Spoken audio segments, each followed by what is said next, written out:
As we told you earlier, President Trump is hosting a dinner for senators from both parties tonight. This kind of strategy has been tried before by a president having some trouble with members from his own party. Chief Washington correspondent James Rosen takes a look.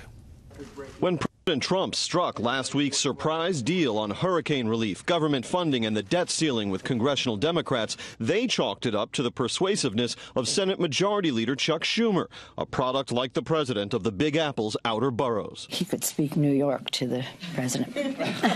Others saw a non-ideological president, self-proclaimed master of the art of the deal, practicing that specific variant known as triangulation. Mr. Speaker, the President of the United States.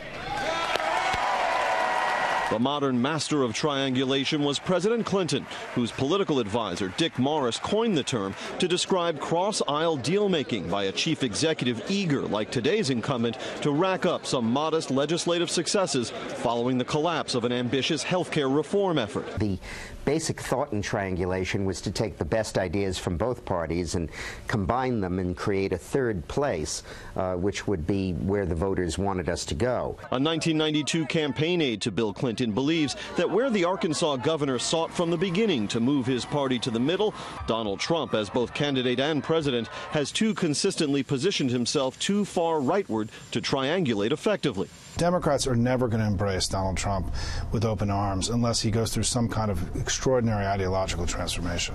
Republican leaders likewise see themselves pursuing in coming weeks, in tandem with the president, a center-right agenda, providing only limited opportunities for triangulation. And that's going to involve, as I said, hopefully at some point in these discussions, some Democrats, but there may be points where we'll have to go it alone. And I think tax reform could very well be one of those.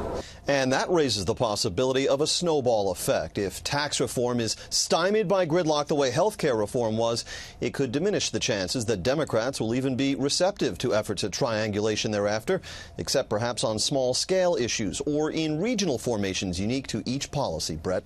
James Rosen, our resident historian. James, thanks.